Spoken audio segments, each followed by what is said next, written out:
Hello, everyone, and welcome to another great episode of Two Tutors Talking. I am your official and lovely host, Audrey Codner, and I'm the CEO of ACG Math Tutoring, as well as the founder of You Can Tutor membership, which is coming to you soon. Try to say all that stuff 5 times fast. But we have another great tutor that is going to be here to give you some information and actually to showcase who she is, what she's about, and how she can really reach and hit every single child and show how successful they can be.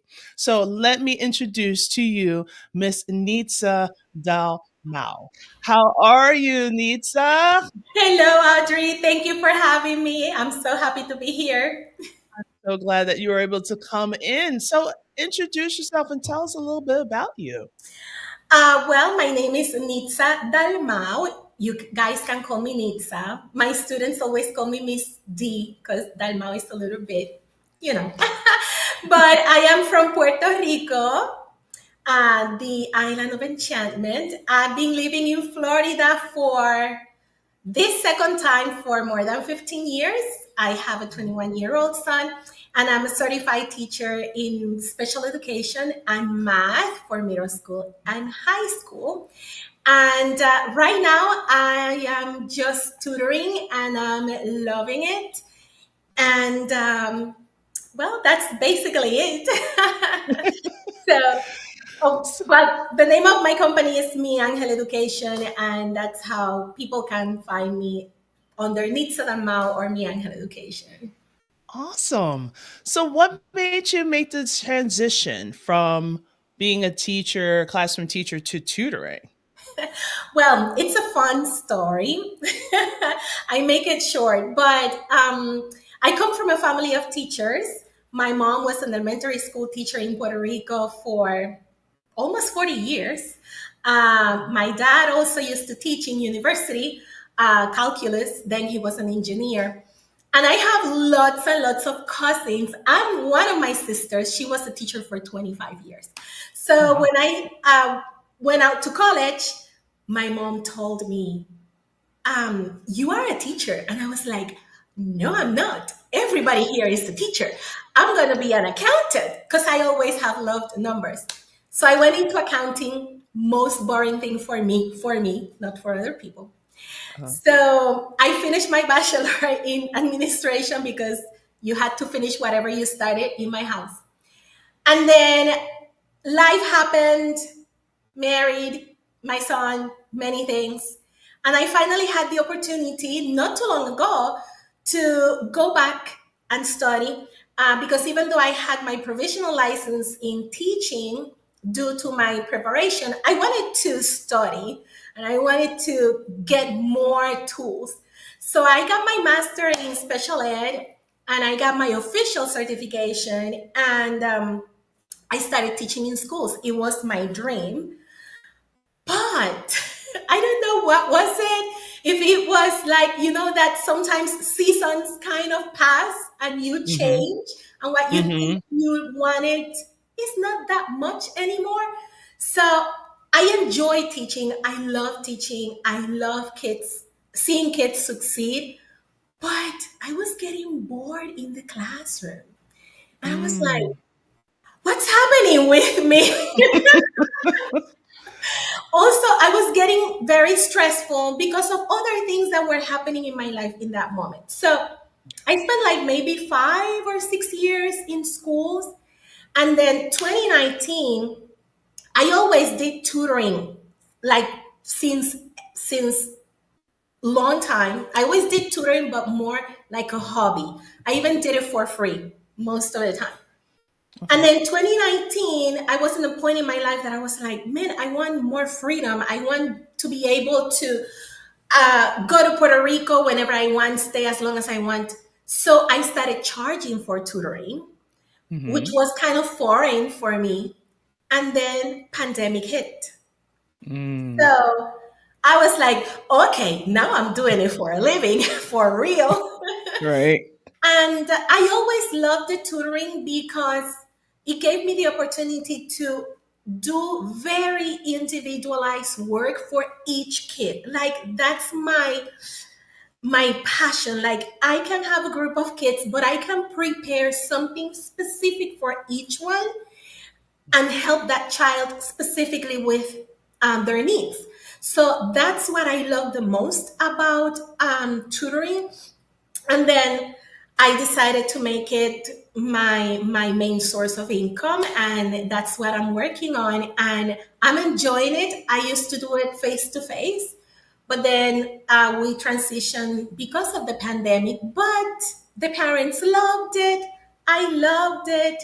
And right now I am online and I enjoy it. I enjoy it because right now I'm in Puerto Rico since November, and I'm still working. And I'm gonna go to Florida to see my son, and I'm gonna stay there as long as I want, and I'm still working. Right. Exactly. I love it. Exactly. I mean, and that's the whole, if anyone that's looking and that's thinking about doing online tutoring, like that's the one thing that you can travel as long as there's internet, there's Mhm. Wi-Fi, you have a computer or even your phone, Yes. you can do tutoring. Yes. It'll be best, especially for math, to do it online on your Yes. computer. But the whole thing is like you have this passion and it seems like yes it's in your blood even though you try to fight it and your mom knows best, we all know, that she's like yep it's gonna happen but we'll let you have your little fun with accounting. But because it was so deeply rooted and then you found yourself Mhm. and you're just like you know what, this is the route that I want to go, and then now you're taking it to a different level than the rest of your family. Like Yes. you're taking it more online. Now you're putting your spin on Mhm. education. And it's kind of like, all right, take a look at that. Yes. So, with your sessions, if we can talk about that, like what are some of the things that you're noticing with your sessions that maybe parents could probably say, all right, I need to maybe reach out to you or just get a tutor in general? Mhm. Yeah, there are two main things. There are many things that we identify, and that's kind of our gift as teachers. But there are two main problems that I'm seeing right now in most of my students. First one is the reading gap that many of the kids, especially in elementary, are having because we all know what happened in our pandemic. Maybe we all thought that we would be recovered by now, but that's not reality. Yeah.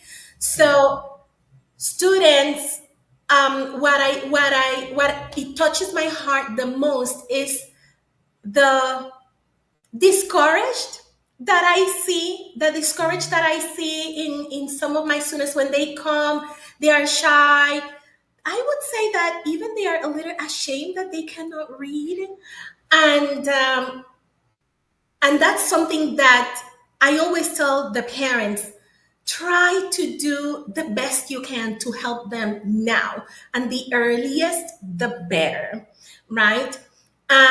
That is with reading. And then in math, it has been forever. Math is my favorite subject, but like many people don't like math. Like No.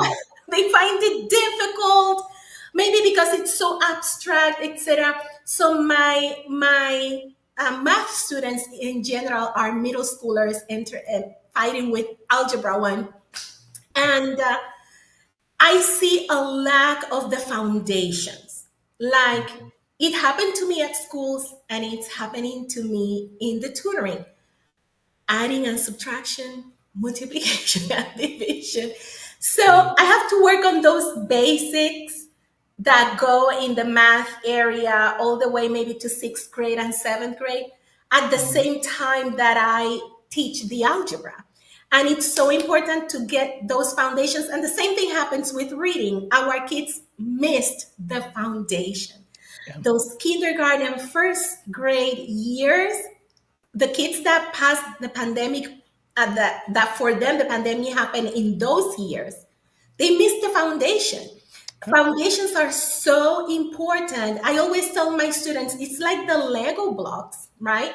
We need those foundations to then build upon the more difficult courses. And I always want my students and the parents think about right now, but also with a vision to the future. How am I helping my student, my child, to prepare for his or her future, right? In high school, in college, or even if they don't go to college, if they want to do their own thing and their own business, still you need the skills that you learn throughout Mhm. your childhood. So those are the biggest two problems that I'm seeing: the lack of foundation, and then how does that is affecting their confidence. Yes. Um, which I think is so important. That confidence, not only in school, but it's what sustain you in many areas throughout your life. Mhm. Exactly. Because if you really think about it, since we made that shift from like the before the pandemic to where we are now, it just seems like our a lot of our kids kind of lost that effect of how to be social, like how Hmm. to communicate. And then you do have some kids that learned how to communicate, maybe because it was the video games and they always had a headset and they're just like, you need to go over here. And I don't know what they're doing. But it just seems like the communication and, like you said, the confidence has shifted quite a bit. And I think a lot of parents notice that and they're just like, well, I don't know how to build my child's confidence. Like, how do I do that? Because it's called self confidence, it's a self thing. Hmm. And I think by having those little moments of success, Yes. really builds that up. So it could even be like when some people say get a tutor, like, okay, if you notice your child is struggling with something, all right, get a tutor. And you're not just getting a tutor just for that subject matter, you're also helping them with their organization skills. You're also helping them with their confidence.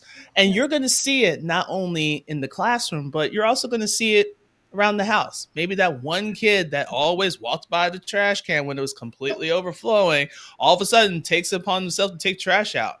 Yeah. You're going to have a mini heart attack, but it's going to be okay. Yes. Just embrace it. It was your Yes. tutor that did that. Yes. So, if anything, tell us how, compared to all the tutors, yes, there's so many of us out there. What makes you unique when it comes to your presentation?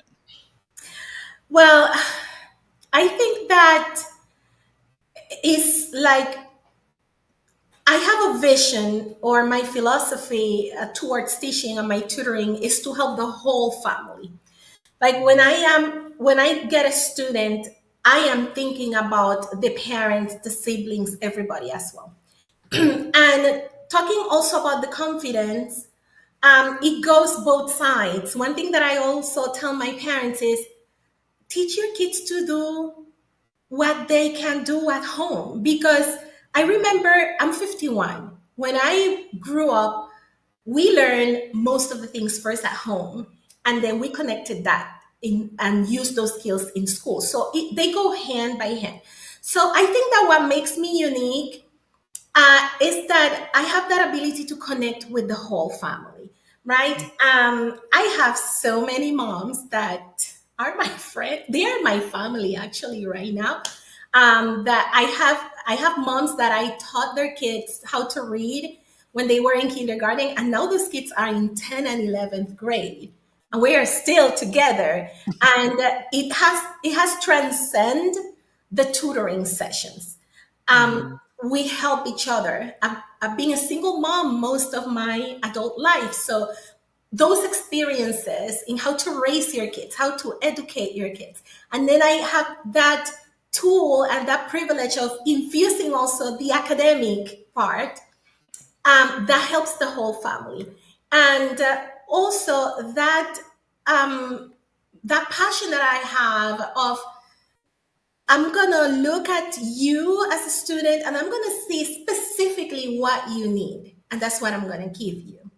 Right? And my goal is to make my students independent, give them the tools that they will not need me or anyone else to succeed, Mhm. right? Like that's Mhm. what brings me most of my joy.